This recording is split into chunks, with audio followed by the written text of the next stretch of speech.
The tourism sector has had a remarkable post-pandemic boom, with numbers returning to pre-2020 levels this year. One of the biggest global hotel groups is Accor. The purpose of Accor is the following: pioneering the art of responsible hospitality, connecting cultures with heartfelt care. Sebastien Bazin joins me now. Welcome. Hello, how are you? Very well, thank you. Accor has been very much associated and dominant to Europe for a very long time, but you seem to be moving east a lot. Why is that? What do you mean I seem I am? So it's, no, Accor is now very global. It is in 120 countries, and I think we're close to be number one in most of the region except America. But we're moving because we're going with the demand. We are helping for people to discover new countries, new continents, and we are, by doing so, engaging a lot of people who never went to school, university, embarking them, training them a job. So it's a mix between you discover a country, you discover a culture, you discover people, and it's a lovely job. Can you be more specific about the destinations when you say you're moving east? Well, we decided 10 years ago when I started Accor that Europe was wonderful, but Europe didn't have the same growth factor that you could have in Southeast Asia, in South America, in the Middle East, and in Asia. So we went very fast to a lot of those new continents by deploying the 47 brands of Accor. There's one condition when you do this, you need to be there yourself, you need to listen to government officials because you need to understand the vision, the action plan, and Saudi Arabia is a remarkable example where you'd better listen first before you act, but then when you understand the ambition, you just want to be an actor and not a spectator. You mentioned brands. How important has this diversification been for you? Well, brands are very important because people actually want something that resembles what they need or what they're asking for. So Banyan Tree is very different from a Raffles, very different from a Hoxton or a Novotel. So it's each brand scattered for a different client. It's like your group of friends. If you look at your 20 best friends, each of them do something for you and they do it differently. So it's the same thing with the portfolio of hotel brands. At the FII, we love talking about technology and innovation. How important has this been for you, for the industry in general? It's indispensable, it's very important. It's going to be an enhancer, certainly before the stay, after the stay, you're going to be using AI and it's going to be very efficient. The only thing which I'm trying to put a barrier is don't use too much technology during the stay. I don't want you to go to your hotel room with a QR code and your iPhone without saying hello and without me being able to ask you how are you. So that human interaction is one of the reasons why you do travel, is you want to discover and meet somebody else. So robot can help, but hopefully will never change our industry profoundly.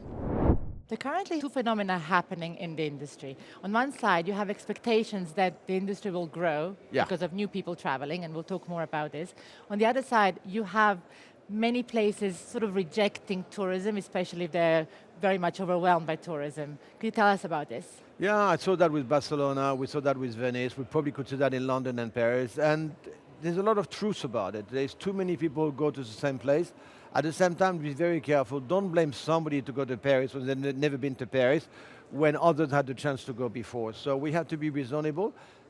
What's so interesting today is the younger generation really are privileging remote places, people that nobody has seen before. So you're going to see evolving mass tourism probably decelerating and a lot of people going to places you and I've never been before. So, and it's also a question of can you put a flashlight on those new places? Because we put a lot of flashlights on 200 destinations, but there's another 1,000 that you don't know about. And of course, Red Sea, Neom, Saudi Arabia, it's a very good example of what could be done. So we need to respond to travel tourism. Mass tourism is really linked to how are you taking too much water, too much energy, too much presence, public transport away from the locals. Don't do anything against local community, otherwise you're going to pay a very heavy price. I want to talk about the local community a bit later, but you also mentioned sustainability. Are tourism and sustainability actually two really opposed terms? No, it's not opposed. It is a difficult question. A third of the world doesn't have access to drinkable water. That is unbearable.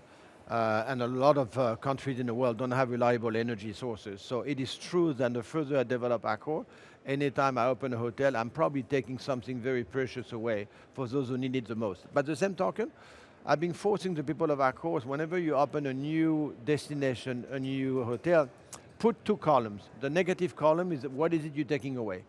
The positive column is what is it you are contributing to that community? Jobs, craftsmanship, local GDP, and we should do the equilibrium between the two, and you end up being positive. It's usually at the request of the local community that you're opening a hotel. So be conscious, get rid of plastic, consume less water. AI is going to help you on Internet of Things to really maneuver so much better. Air conditioning, don't go to 15 degrees.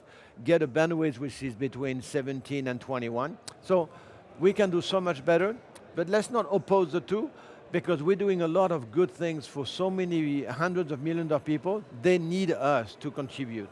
So, but it's a very dicey and important question. So do you feel connected to communities when you come to a new community with new hotels? Oh yes, I can't, which is why I travel 300 days a year. I can't tell you how much the social part of CSR is at the heart of everything we do. It's when you see all those people being 20 years old, no one ever offered them a job before, and all of a sudden they happen to be a chef or commercial people work in a hotel. I guarantee you come back 5 years after, that community is stronger, they smile, they know they have a better chance in life. They might leave you and go in another industry. But yes, local community is extremely important. We mentioned growth in the sector. If you can tell us more about this, and also what other changes you're expecting in the tourism industry. Well, volume is not really the biggest marker for me. The biggest marker is, can we change the world on people discovering a culture or a different religion? So America made it, Europe has made it, China has been making it for the last 15 years. Now you have all the GCC, Saudi Arabia. Tomorrow morning you're going to have India, will be basically the next play, and probably the day after India you're going to have Sub-Saharan Africa. It's so interesting to see the evolution of the world through the growth of the tourism travel industry on how you actually discover new continents. So my aim is get to those places where people need to discover them. I'm actually going to Accor at 47 brands, from eco, mid-scale, premium, luxury, and maybe we should have 52 brands. And no, I want to be across the entire segmentation, because a lot of people can't afford to go into the premium luxury market, and they're very happy into an Ibis, and you need to cater for those people. And they happen to be the larger population. It's called emerging middle class.